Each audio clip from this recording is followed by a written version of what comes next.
अस्सलाम वालेकुम। मैं आपका मेजबान रईस वानी और आप देख रहे हैं प्राइम पोस्ट। आज बाज़ाब्ता जो है वो असेंबली इलेक्शंस के हवाले से जो काउंटिंग सुबह से चल रही थी उनका रिजल्ट सबके सामने आ चुके हैं। हालांकि हमने पूरे दिन आपको अपडेट किया, हर जम्मू कश्मीर के हर किसी सीट का अपडेट हमने पहुंचाने की कोशिश की। और आपको मैं ये भी बता दूं, जिनको दिन में टाइम नहीं मिला होगा, हम जिस जिस इलाके से किसी एमएलए ने जीता, चाहे किसी इंडिपेंडेंट ने जीता, चाहे नेशनल कॉन्फ्रेंस ने जीता, हम उन सीटों पे एनालिसिस करेंगे। क्योंकि मेरे साथ एग्जीक्यूटिव एडिटर मुदस्सिर ऋषि भी है, और जर्नलिस्ट आरिफ वानी भी है, तौसीफ रातर भी है। और उसके साथ साथ मैं आपको ये भी बता दूं कि अगर हम आज दिन की बात करेंगे, दिन में क्या हुआ और आज अभी तक जो रिजल्ट सामने आया नेशनल कॉन्फ्रेंस की तरफ से 42 सीट जो है नेशनल कॉन्फ्रेंस। हालांकि एग्जिट पोल में जो है यही दिखाया गया था, एग्जैक्ट में जो एग्जिट पोल जितनी भी न्यूज चैनलों ने दिखाया, वो एग्जैक्ट पोल्स में ही जो है सुबह से ही लग रहा था शायद वो चले जाएंगे। मगर वो सही एग्जिट पोल जितने भी न्यूज चैनलों क्योंकि पहले ही ये कह रहे थे कि नेशनल कॉन्फ्रेंस और कांग्रेस की सरकार यहाँ पे बनेगी और बन भी जाएगी, क्योंकि जिस तरीके से आंकड़े सामने आ गए। 42 सीटें जो है नेशनल कॉन्फ्रेंस को मिली है और 6 सीटें जो है वो कांग्रेस को मिली है, 7 अदर्स को मिली है। पीपल्स कॉन्फ्रेंस को जो है 1 सीट मिली है और पीडीपी को 3 सीटें मिली हैं। कुल मिला के अगर हम बात करेंगे, उमर अब्दुल्ला से ये सवाल पूछे गए जब उन्होंने दोनों जगहों से जीत के सामने, एक गांधरबल और एक बड़गाम से, फिर उनसे गुपकार में मीडिया से बात करते हुए उनको बोला गया था कि आप जो है सीएम का ओथ कब लेंगे। उन्होंने हालांकि मीडिया के साथ बात करते हुए ये कहा कि कल का दिन छोड़ के परसों हम जो है मीटिंग बुलाएंगे और एलएनएस के साथ बाज़ाब्ता मीटिंग होगी, उसके बाद डिसाइड किया जाएगा कि कब हम जो है ओथ लेंगे और तब सरकार बनाने की उनकी कार्रवाई रहेगी। और मेरे साथ तौसीफ भी है और आरिफ भी है, मुदस्सिर भी है। मुदस्सिर, अगर हम बात करेंगे ये जो लगातार आज दिन की डेवलपमेंट हुई, पॉलिटिकल डेवलपमेंट हुई, क्या एग्जिट पोल्स के हवाले से जब हमने भी एग्जिट पोल किया था, हालांकि एग्जिट पोल्स हमने 45 सीटें नेशनल कॉन्फ्रेंस और एलएनएस को दी थी और हमारा एग्जिट पोल सही साबित हुआ, जो लोगों ने भी देखा होगा। क्या कहना चाहोगे आज की पॉलिटिकल डेवलपमेंट में, और खासकर इंडिपेंडेंट कैंडिडेट्स, खासकर पीडीपी पार्टी को क्या हुआ ऐसा जिस तरीके से वो आप ये बताओ कि पिछले 2014 में उन्होंने सरकार बनाई थी और वो आज 3 सीटों पे सिमट गई और बड़े बड़े चेहरे, बड़े बिल्कुल बड़े रईस चेहरे जो है रईस वो आज रईस हार अगर गए। मैं जी रईस, जैसे कि आपने कहा कि इलेक्शन के हवाले से, क्योंकि मतलब इतना भी वो रुझान नहीं था जितना आज सामने आया। लग रहा था कि फैक्चुअल मैंडेट ज्यादा आएगा, लेकिन उस हवाले से जो देखा गया तो नेशनल कॉन्फ्रेंस ने बहुत जगहों पे ऐसे चौंकाने वाले रिजल्ट भी सामने आए कि जैसे अगर हम साउथ कश्मीर की बात करें, नॉर्थ कश्मीर की बात करें, बहुत जगहों पे जो उनने क्लीन स्वीप की है और वो कहीं ना कहीं उनके लिए एक अहम फैक्टर बन सकता है। कल तक जो 5 नॉमिनेटेड सीटों पे जो ज्यादा फोकस रहा था और उनपे वो ज्यादा चर्चाओं में थी, आज उनकी चर्चा भी नहीं हो रही है। और कहीं ना कहीं ये लग रहा है कि जो है साफ जो है मेजॉरिटी नेशनल कॉन्फ्रेंस और कांग्रेस को मिली है। और जो ये भी बताया जा रहा था इलेक्शन से पहले कि पीडीपी जो है वो किंग मेकर बन सकती है, लेकिन उसकी भी अब जरूरत नहीं है सरकार बनाने में। कहीं ना कहीं अगर पीडीपी की हम बात करें तो सबसे बड़ा सेटबैक जो है वो पीडीपी को रहा है इस इलेक्शन में। और कहीं ना कहीं अगर हम आज दिन की बात करें, जिस तरह से महबूब मुफ्ती जो पार्टी प्रेसिडेंट है उनकी तरफ से जो बयान आए, तो उन्होंने कहा है कि हम हारे नहीं बल्कि हम दूसरे नंबर पे हैं। तो उसी तरह से अगर हम इल्तिजा मुफ्ती की बात करें, जिस सीट पे बहुत नजरें थी क्योंकि उनकी फैमिली सीट थी वो, और उस पे जो है उन्होंने कहा कि यहाँ पे एंटी इनकम्बेंसी थी। कहीं ना कहीं अगर वो माने कि डिसीजन मेकिंग पिछले इलेक्शनों में भी और पिछले लोकसभा इलेक्शन में की अगर हम बात करें, या हम 2014 की बात करें, या अगर हम बात करें मुफ्ती साहब के जाने के बाद जो भी पीडीपी में डिसीजन मेकिंग रही, कहीं ना कहीं वो उनको बैकफायर कर गई। और कहीं ना कहीं अगर हम देखें, जो वीर साहब थे वहां पे, वो 4-5 बार वहां से जीते थे। और आज वो लग रहा है कि उनकी उसके उस फैसले की वजह से वो दोनों सीटें वो गवा दी उन्होंने। और अब कहीं ना कहीं ये लग रहा है कि वो अपना जो है फेवर, अपना जो साख बचाने के लिए वो अब इस चीज पे वो नाम दे रही है कि तो वहाँ पे एंटी इनकम्बेंसी थी इसलिए हम वहां से हारे। और कहीं ना कहीं मुझे लग रहा है कि बहुत बड़ा सेटबैक ज्यादातर ये जो है, जैसे कि आरिफ ने इससे पहले भी कहा था कि जो 2-3 पार्टियां अब जो है उनका जो वो जमीन से दिखाई नहीं देगी आइंदा के लिए। उसी लिहाज से अगर हम बात करें, जो हम पीडीपी की हालत देख रहे हैं तो पीडीपी कहीं न कहीं उनको बड़ा सेटबैक मिला है और उसी तरह से अगर हम अपनी पार्टी की बात करें, अपनी पार्टी भी कई सीट लेने में नाकाम रही है और आगे भी हम इस पे बात करेंगे। फिलहाल तौसीफ और आरिफ भी इस पे थोड़ी वज़ाहत करेंगे। जी रे।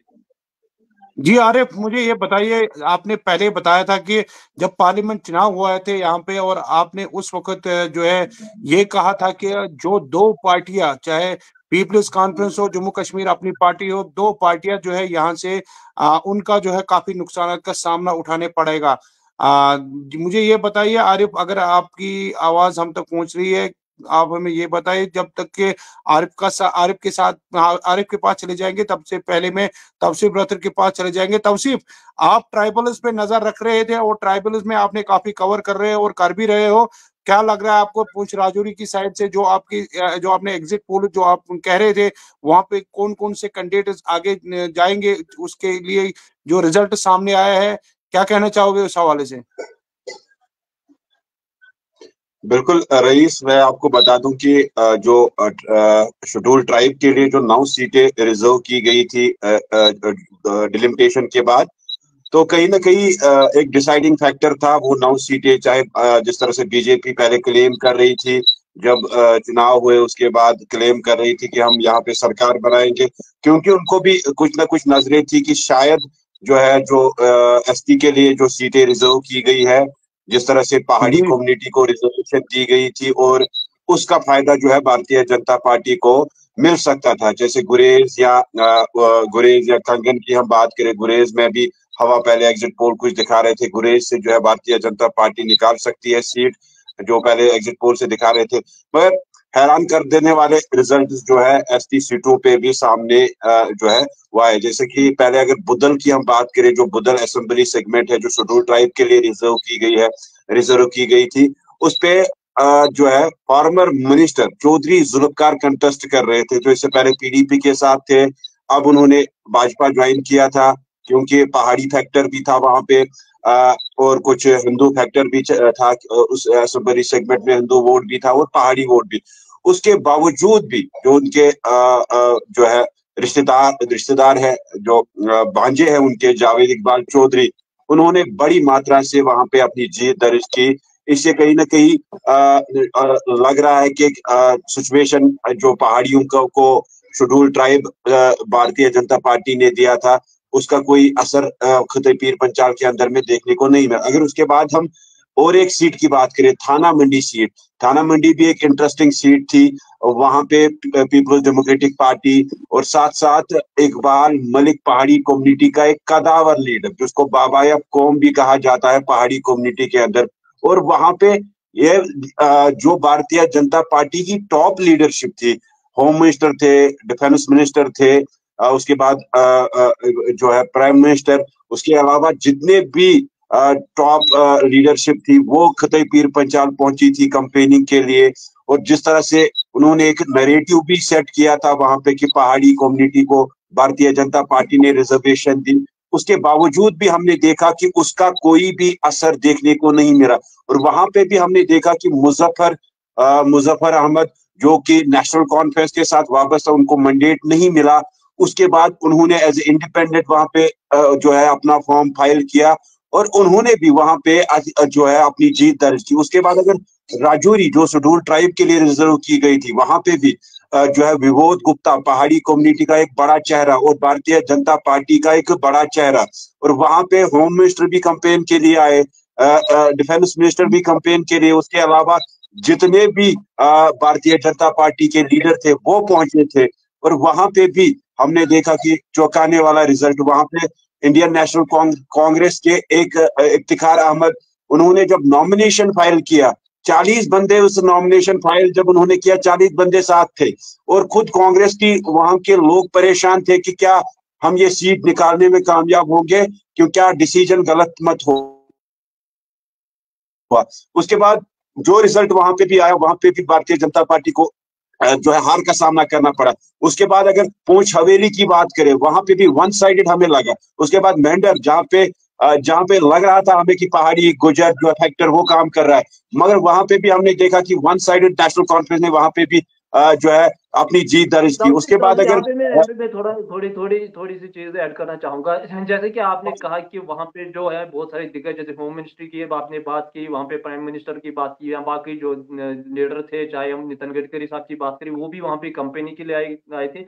लेकिन कहीं ना कहीं अगर हम पीर पंजाल एरिया को देखें तो वहाँ पे जो है मियाँ अल्ताफ का जो है इम्पैक्ट बिल्कुल बिल्कुल बहुत वहाँ बिल्कुल पे है। बिल्कुल बिल्कुल कहीं ना कहीं अगर हम बिल्कुल आप इलेक्शन के पहले की हम बात करें तो वहाँ पे जब वो 2 बार जो है बदल चले गए, और जहाँ जहाँ वो ये गए कंपनी के लिए पीर पंचाल में, वहाँ वहाँ उन्होंने जीता। अगर हम उसी के हिसाब से, जहाँ उनका अलायंस कैंडिडेट सुरन कोट में था, सुरन कोट में वो कंपनी के लिए नहीं गए, और वहाँ पे क्योंकि बाकी लोगों के ने उन्होंने इलेक्शन से एक दिन पहले अपने सोशल मीडिया के जरिए एक मैसेज भी दी लोगों के लिए कि वहाँ के लोगों को कि इनको वहाँ से आपको जितवाना है, लेकिन कहीं ना कहीं वहाँ पे वो अलायंस के लिए उतना फायदेमंद साबित नहीं हुआ। और सुप्रीम कोर्ट मुझे लग रहा है कि क्योंकि वहां पे मियां अल्ताफ साहब का कोई दखल नहीं था उस सीट में, कहीं ना कहीं ज्यादा फेवर जो लग रहा था वो अकरम साहब की तरफ लग रहा था, क्योंकि उनके साथ उनका जो है रिश्तेदार भी है, बिल्कुल। फैमिली बिल्कुल रिश्ता भी है। और कहीं ना कहीं मुझे लग रहा है कि राजौरी के लिए और ये न जितने भी ये एसटी सीट्स है उन पे जो है मियां अल्ताफ का सिक्का चलता है, और मियां अल्ताफ की वजह से ही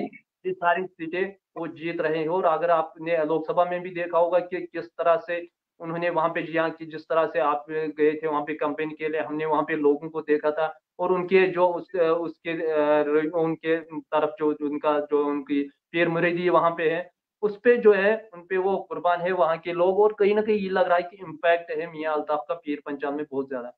जी है, जी है। बिल्कुल बिल्कुल बिल्कुल मुदस्सिर, अगर पार्लियामेंट इलेक्शन से पहले की हम बात करें तो नेशनल कॉन्फ्रेंस कहीं ना कहीं दब चुकी थी खतई पीर पंचाल के अंदर। जब पार्लियामेंट इलेक्शन में नेशनल कॉन्फ्रेंस ने मियां अल्ताफ को वहां पे कैंडिडेट डिक्लेयर किया, उसके बाद नेशनल कॉन्फ्रेंस के अंदर एक जान सी आ गई खतई पीर पंचाल के अंदर। जिस तरह से पार्लियामेंट इलेक्शन में भी वहां पे वन साइड, जैसे कि नौशहरा की अगर हम बात करें, नौशहरा में रविंदर रैना भारतीय जनता पार्टी के प्रेसिडेंट सुरिंदर चौधरी ने उसे हराया, और बड़ी मात्रा में वहां पे भी भारतीय जनता पार्टी को, क्योंकि राजौरी, एक तो नौशहरा, बुदन और तौसीफ यहाँ पे रोकना चाहता हूँ। ये वही सुरेंद्र चौधरी है, तब मैं अपने व्यूअर्स को बोलना चाहता हूँ जो पहले पीडीपी में थे, उसके बाद ये बीजेपी में चले गए थे। हालांकि बीजेपी में बिल्कुल बिल्कुल जब ये गए थे, जब ये बीजेपी में गए थे तो बीजेपी में कुछ दिन, ज्यादा टाइम ये बीजेपी में नहीं रहे। उसके बाद इन्होंने जो है रविंदर रैना के साथ ये इनके अच्छे गले मिले जब इन्होंने बीजेपी ज्वाइन किया। उसके बाद जब ये बीजेपी से निकल के ये डायरेक्टली जो है नेशनल कॉन्फ्रेंस में आ गए, और आप देखते होंगे सोशल मीडिया पे अभी वही वायरल क्लिप चल रहे हैं जब रविंदर रैना, जो सुरेंद्र चौधरी ने बोला था, इससे पहले भी एक मीडिया से खिताब कर रहे थे कि सुरेंद्र चौधरी ने बोला कि रविंदर रैना के अब नौशेरा में कोई जगह नहीं है, रविंदर रैना को जम्मू में ही रहना पड़ेगा, क्योंकि जम्मू में यहाँ किसी पे सीट पे जो है कंटेस्ट करके वहीं पे, अब नौशहरा में उसकी कोई जगह। बस अगर जगह गुलाब नहीं करते है। हैं, बिल्कुल रियासी डिस्ट्रिक्ट में भी एक सीट शेड्यूल का ट्राइब के लिए रिजर्व, गूल गलागढ़, जहां पे एजाज खान, एक मंजा हुआ सियासतदान, उसको भी नेशनल कॉन्फ्रेंस ने आज वहां पे हराया। और कहीं ना कहीं जो मियां साहब का फैक्टर, रियासी के अंदर भी जितनी भी शेड्यूल ट्राइब, अगर गुरेज की बात करें, गुरेज में भी नेशनल कॉन्फ्रेंस ने जो है अपनी जीत दर्ज की। 2014 में गुरेज में पीडीपी थी, और इससे साफ जाहिर होता है कि तौसीफ कुल मिला के मैं आपको ये बोलूं कि जहां पे भी अगर नेशनल कॉन्फ्रेंस चाहता, अगर अलायंस के बगैर भी वो अपनी मेजॉरिटी उनको मिल जाती, जो जिस तरीके से आंकड़े सामने जो आए हैं, वो एनसी जो नेशनल कॉन्फ्रेंस है वो कांग्रेस के बगैर भी जो है मेजॉरिटी में आराम से, अगर अलायंस प्री पोल अलायंस नहीं होती, पोस्ट अलायंस हो जाता, पोस्ट अवेयरनेस अगर हो जाता तो उसके बाद सरकार इन दोनों को ही बनानी। मगर जो अगर नेशनल कॉन्फ्रेंस के, क्योंकि आपको मैं बता दूं, ये अहम खबर व्यूअर्स तक पहुंचाने की कोशिश कर रहे हैं कि कुछ जो नेशनल कॉन्फ्रेंस को जिन कैंडिडेट्स को मैंडेट नहीं मिला, वो इंडिपेंडेंट उठे, और वो इंडिपेंडेंट जो है वो जीत के सामने आए हैं। उनमें से अगर हम प्यारेलाल शर्मा, वो अगर मैं बात करूं, वो वहां से इंद्रवल से जीत के आए। अगर मैं आपको शबीर शुपेन की बात करूं, शबीर कुले जो एडवोकेट है, वो नेशनल कॉन्फ्रेंस का कैंडिडेट जब पार्टी के थे, उन्होंने जो है वो इंडिपेंडेंट उन्होंने हिस्सा लिया, वो भी जीत के सामने आए। अगर मैं आपको ये आंकड़े बताऊं, यहाँ से चौधरी अकरम की बात करूं, चौधरी अकरम भी नेशनल कॉन्फ्रेंस में वो आए थे, उन्होंने भी जो है आज जीत के सामने आए।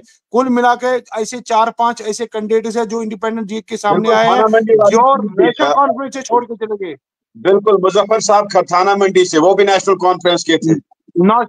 अब मैं तौसीफ आरिफ वानी के पास चला जाता हूं, क्योंकि आरिफ वानी ने पहले ही पेशन गोई की थी 2 पार्टियां यहां से खत्म हो जाएगी। वो हुई भी जो अपनी चाहे जम्मू कश्मीर अपनी पार्टी की बात करे या जो पीडीपी को नुकसान का सामना करना पड़ा, और उसके साथ साथ सजा लोन की पार्टी। आरिफ, क्या कहना चाहोगे? देखिए रईस, सबसे पहले आप सबका शुक्रिया।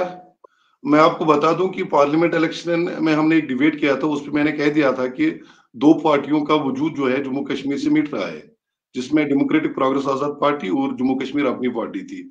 और आज जब रिजल्ट सामने आया और बिल्कुल दोनों पार्टियों ने कहीं पे खाता भी नहीं खोला, दोनों पार्टियां आउट है।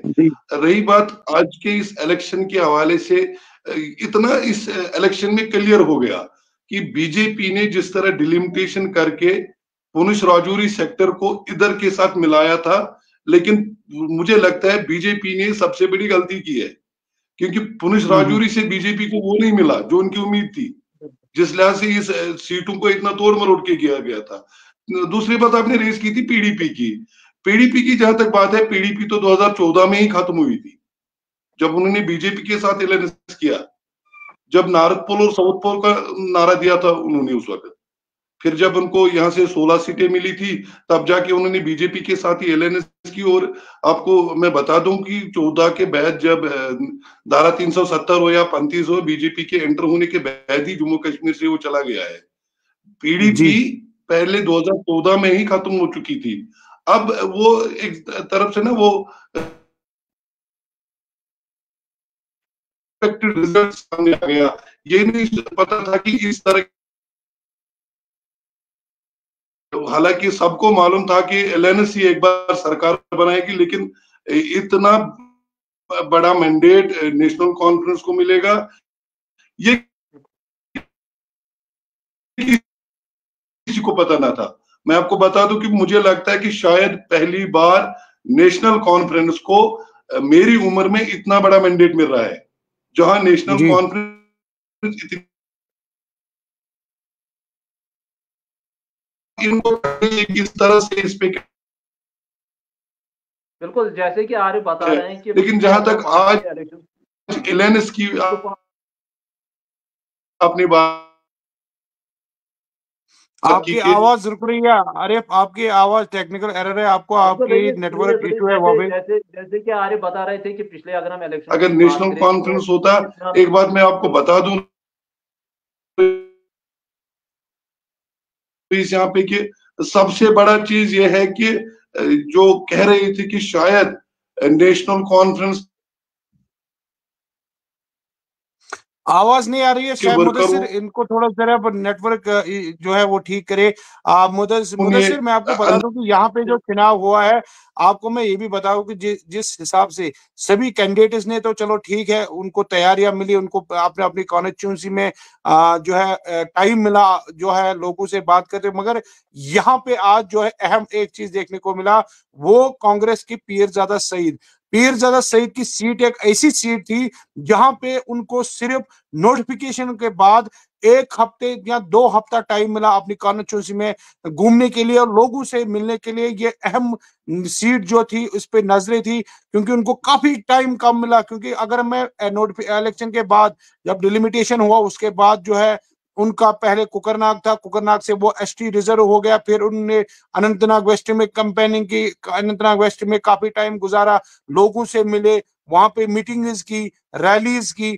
उसके बाद अचानक जो है अनंतनाग जब नोटिफिकेशन मिलती है, जब एलएनएस यहाँ पे हुई, फिर उनको जो है अनंतनाग वेस्ट छोड़ के बोला गया कि अब आपको मेन अनंतनाग से उठना है। और मेन अनंतनाग में उसने कितने टाइम, 2 हफ्ते ज्यादा से ज्यादा दिए होंगे। और आज जब रिजल्ट सामने आया, हालांकि वहां पे वोट कम पड़े और कम वोटर्स भी थे, और फिर भी उन्होंने वहां पे जो है 1500 से ज्यादा वोटों से वहां पे जीत लिया। ये मतलब मानी जाएगी वहां पे जिस हिसाब से उन्होंने कम टाइम में जो है वहां पे काम किया। मगर कुल मिला के पीरजादा सईद जो है किंग डेवलपमेंट कहते हैं ना, किंग ऑफ डेवलपमेंट, वो जो है ये किंग माना जाता है डेवलपमेंट के हवाले से, जिन्होंने कोकरनाग में इतना अच्छा काम किया। और वही फैक्टर रहा जो अनंतनाग के लोगों ने समझा कि पीरजादा सईद जो है उन्होंने ब्रेंग में बहुत बढ़िया काम किया है, जिसके चलते हमें उनको कामयाब करना चाहिए। और मिनिस्टर लगातार 3 बार रहे हैं बिल्कुल और रईस उसके रईस चलते रईस, वो अगर हम फैक्टर इस रहा चीज चला को है। देखें, बिल्कुल बिल्कुल दो बिल्कुल तीन चीजें मुदस्सिर, इसमें अहम है।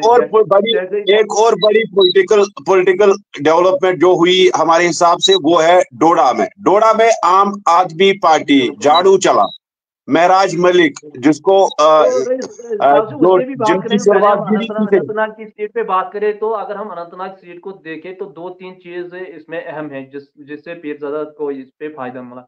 एक तो जैसे आपने कहा कि उनकी डेवलपमेंट जो है, जैसे उसने अपनी कॉन्स्टिट्यूंसी में डेवलपमेंट की है, वो सबको पता है, वो सब जानते हैं और देखी भी जाती है वो वाली डेवलपमेंट। और वहाँ के लोग भी आज भी कहते हैं कि अगर वहाँ एसटी सीट नहीं होती तो पीरजादा के खिलाफ कोई जरूरत नहीं करता उठने के लिए। जी और दूसरी चीज जो है, डिलिमिटेशन का भी फैक्टर उसमें रहा कि डिलिमिटेशन की वजह से भी जो उस पे जो रूरल एरिया ज्यादा उस तरफ आए, वो भी एक फैक्टर होता है। और तीसरी चीज जो है, वो पीडीपी का कैंडिडेट था उसके मुकाबले में, और पीडीपी कहीं ना कहीं लोग उसकी जो उनकी जो स्टेटमेंट थे या जो उन्होंने 2014 या में जो अलायंस किया है, वो गलतियां जो है लोगों के सामने अभी भी है, वो उसे भूल नहीं पाते हैं। और अगर हम महबूब बेग की बात करें, कहीं न कहीं ये लग रहा था कल तक जो है सारे एग्जिट पोल उनको ही दिखा रहे थे, क्योंकि लोकल थे वहाँ पे। और उनकी ये चीज़ रही कि उनको जो है टाउन में वहाँ वोट नहीं पड़े। और कहीं न कहीं हिलाल शाह वो भी टाउन के ही है, कहीं न कहीं उनके 2 के बीच में जो है वोट तक़सीम हो गए, और वो जो है रूरल एरियाज़ के जो वोट है, वो एक ही जगह पड़े, वो पीरज़ादा को फ़ायदा मिला। और कहीं न कहीं जो महबूब बेग साहब है, क्योंकि वो बड़े कद के लीडर है और ज्यादातर वो ग्राउंड पे नहीं नजर आते हैं। जब भी हमने लोगों से बात की तो उनका यही कहना है कि वो ज्यादातर जो है अनंतनाग में नहीं रहते हैं लोगों के, क्योंकि अगर इलेक्शन का सबसे बड़ा जीतने का रीजन एक ही होता है कि वो अपने लोगों में बैठे और अपने लोगों के साथ रहे। क्योंकि 10 सालों के बाद इलेक्शन हो रहे थे, तो इन 10 सालों में जो जो अपनी जगह रहा, अपनी कॉन्स्टिट्यूंसी में रहा, उसने जीत हासिल की। और जैसे कि रईस ये तौसीफ ने कहा कि महराज मलिक भी उसकी एक एग्जाम्पल है, क्योंकि वो इन 10 सालों में या इन 5 सालों में लोगों के साथ रहे, ग्राउंड पे रहे, लोगों के साथ रहे, और आज लोगों ने उनको चुना और उनको मौका दिया। जी तौसीफ।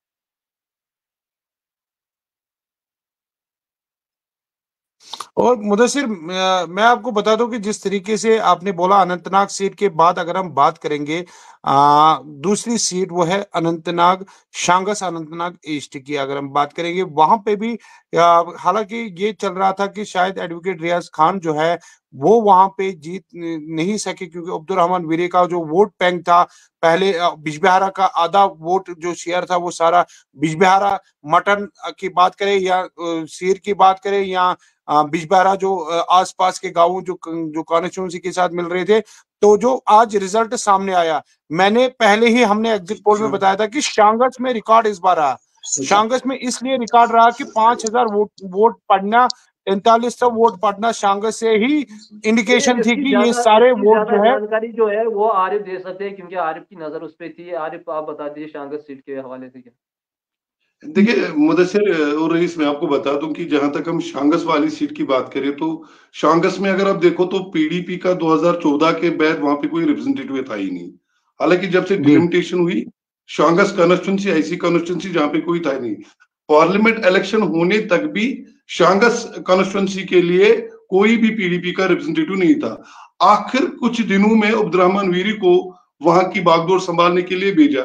ऑलरेडी लोगों ने आज ये साबित कर दिया कि 2014 को वो पूरी तरह भूले नहीं है।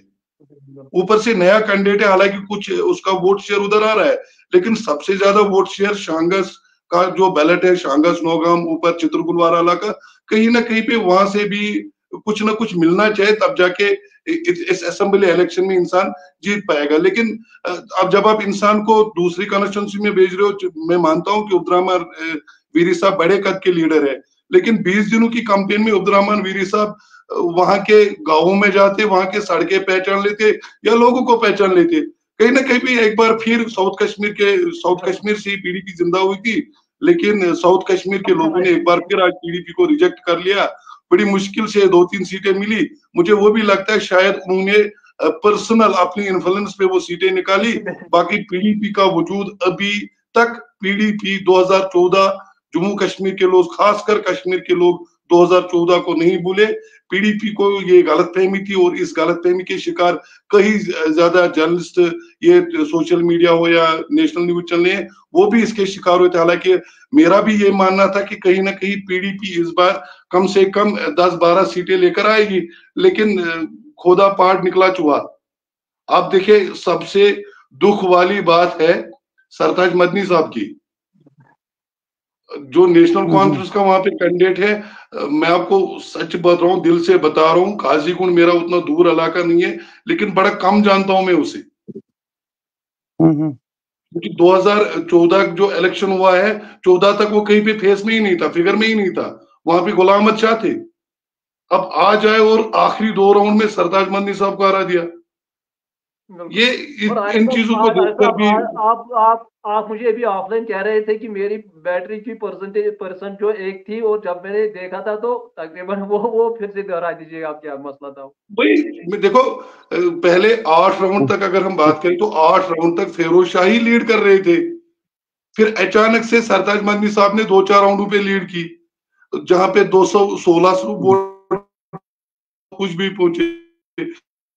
फिर जब आखिरी थी तो सरताज मदनी साहब की लीड थी। अब फिर जब मैं 15 मिनट के बाद मैंने फोन ऑन किया, मैंने तो वहां पे तकरीबन 800 से सरताज मदनी साहब आ रहे हैं। मैंने कहा तो सबसे बड़ी शॉकिंग न्यूज है। फिरोज शाह साहब नहीं, फिर मैंने पहले ही कहा, यंग है, शायद लोगों ने भी ये जान के दिया कि, मगर सबसे बड़ी बात है अभी पूरी कॉन्स्टिट्यूंसी, हालांकि नई कॉन्स्टिट्यूंसी है, अगर मुदस्सिर आपको पता होगा, ऊसर में कोई फ्रिसल जो कि होम बुक के साथ था। और सबसे पहले मैं आपको बता दूं, शायद बीच में मेरा ये कनेक्शन टूट गया था, जो मैंने बीच में बात बोली थी कि एक कंफ्यूजन पैदा हुआ था एलएनएस को लेकर, कांग्रेस और नेशनल कॉन्फ्रेंस के बीच में।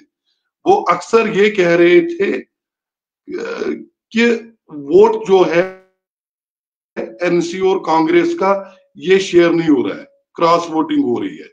लेकिन जी, आज का जो रिजल्ट सामने आ गया, कहीं पे भी क्रॉस वोटिंग दोनों तंजीमों से नहीं हुई है। ये क्लियर इंडिकेशन है। अगर ऐसा न होता तो गुलाम अहमद मीर रिकॉर्ड नहीं बनाते। रिकॉर्ड रहा आज असेंबली में 30,000 वोटों से वो आरिफ, या आपको रोकना चाहता हूँ, ये बात सही है।